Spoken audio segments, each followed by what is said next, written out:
Good afternoon to all of you.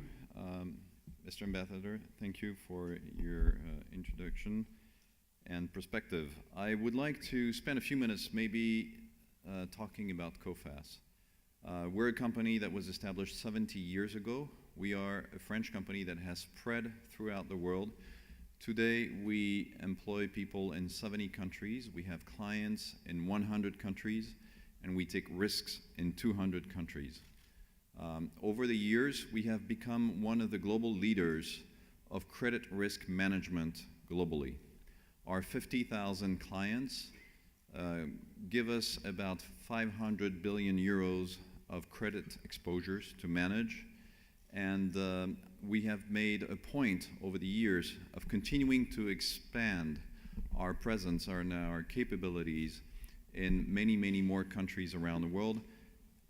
This is why Asia is particularly important for us. We've held such meetings, as we've said, for 19 years, but it's been 6 years since we have actually come to Singapore, and I think this is an important event, particularly for me, having lived in Asia and knowing how important Singapore is as a hub to ASEAN and as a big financial and industrial center at the heart of Asia.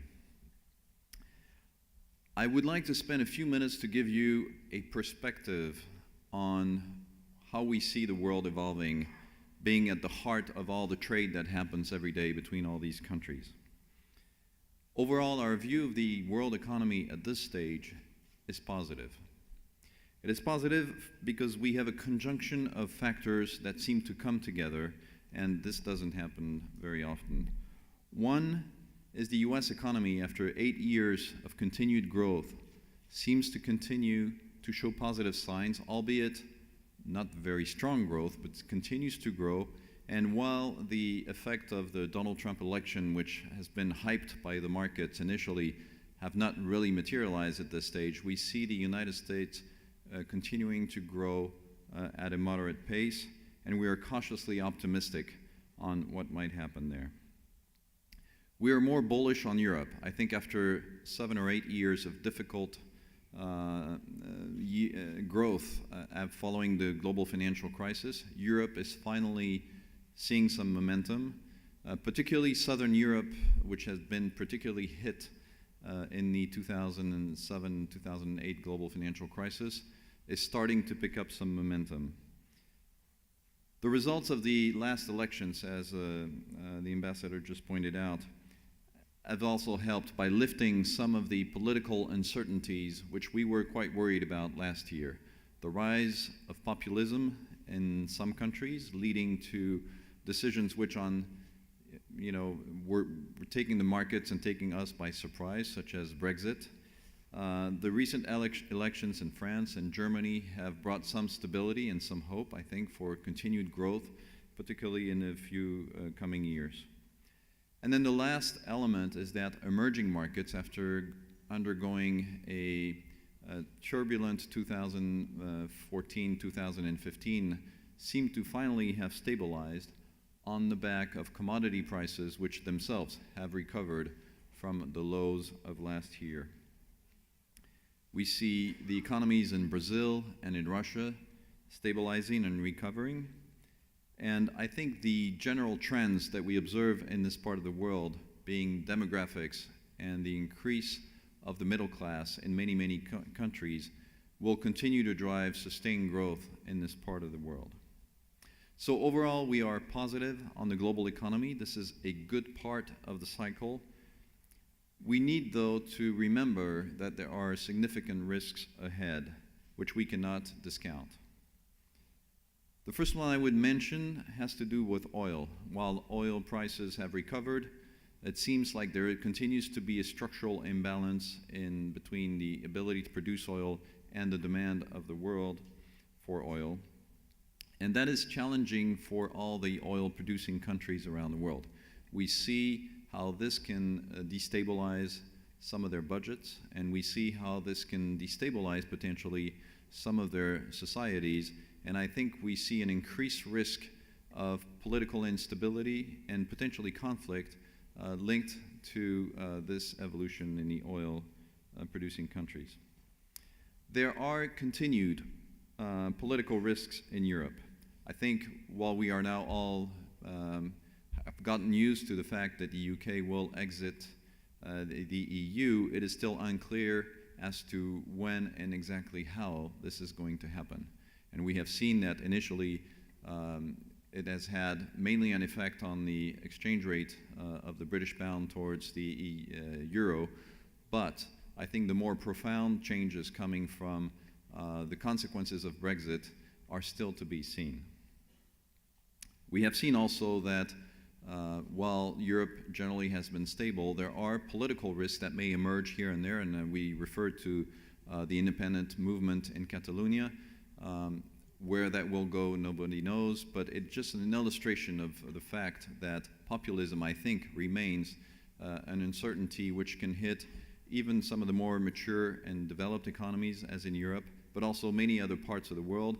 And I think populism in general is a risk that is very high. And I would just take the example of an economy like Venezuela, which currently sits on some of the largest proven oil reserves in the world, and where yet people struggle to find food in the stores.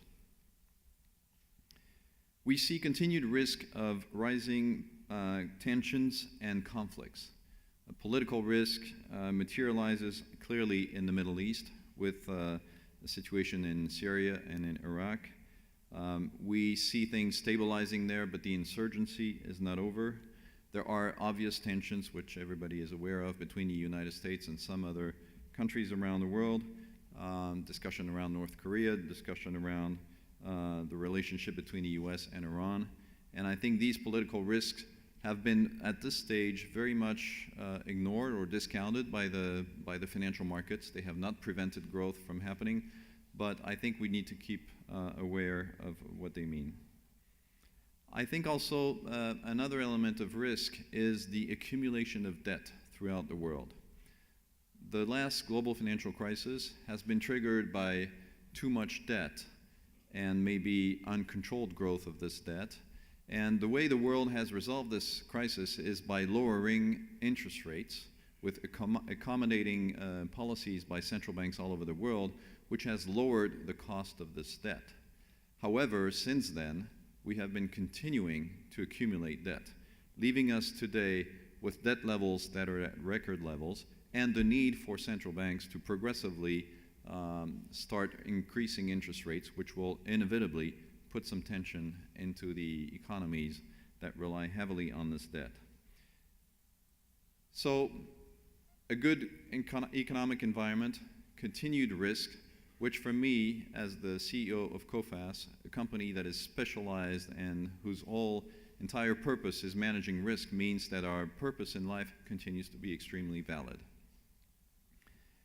I would, on a personal maybe reflection, end these remarks by saying that it appears to me that there are two main categories of risks that are hard for us to control. The first one has to do with Mother Nature. We have seen earthquakes, we have seen fires, we have seen hurricanes. We are seeing a number of events which we cannot control, which drive adverse events all over the world, and I think we're all very much aware of what these are. The second risk, which I think we are all facing, and which is at the cause and at the heart of many of the risks that we have to manage, has to do with human governance. It is very hard for ourselves to manage our political systems.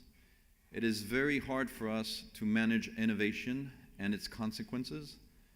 One can think of industrialization and what it drives in terms of environmental consequences, be it global warming, be it pollution.